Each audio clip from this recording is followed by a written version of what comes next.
Drama सीरियलों में आयशा की आने वाली एक साल में दिखाया जाएगा कि आयशा दोबारा से ऑफिस ज्वाइन कर लेगी और फिर असवंत को बहुत बुरा लगेगा कि इससे इतनी मुश्किल से जान छुड़वाई थी और फिर ये सार खाने में आ चुकी है। लेकिन आयशा बहुत समझदार है और ज़हीन भी है, तो वो ऑफिस में खुद का सिक्का खुद ही मनवाएगी और अपनी मेहनत से और अपनी ईमानदारी से सबका दिल जीत लेगी। और असवंत को ये सारी बातें हमेशा नेगेटिव पॉइंट ही वो देखेगा, क्योंकि उसे नेगेटिव पॉइंट ही दिखाया जाएगा। और उसकी कज़न अनुष्य और असवंत बिल्कुल एक जैसे सोच रखते हैं, लेकिन असवंत के वालिदैन बहुत डिफरेंट सोच के मालिक हैं और वो बहुत ही मजहबी हैं और बहुत हमदर्द किस्म के इंसान हैं। इसीलिए तो असवंत उन्हें पागल कहता है और कहता है कि ये बहुत नरम दिल हैं और ये किसी पर भी यकीन कर लेते हैं। दूसरी जानिब आयशा का कज़न आयशा का रिश्ता मांगेगा नेक्स्ट एपिसोड में, और मुझे लगता है कि वो सिर्फ आयशा को अजियत देने के लिए हो, क्योंकि आयशा उसे भी काफ़ी ज़्यादा बातें सुनाती है और वो सिर्फ आयशा से अपनी बेइज्जती का बदला लेगा,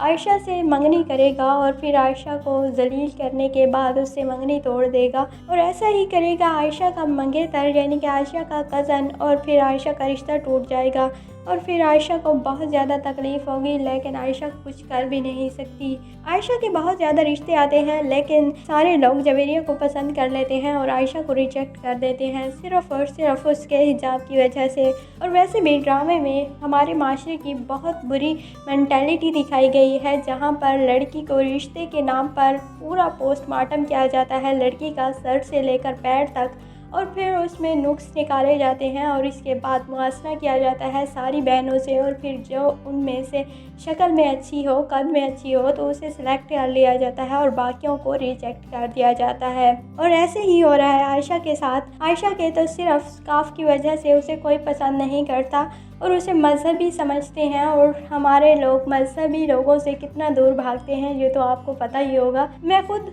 और हम खुद ही भागते हैं, लोगों को क्या कहना।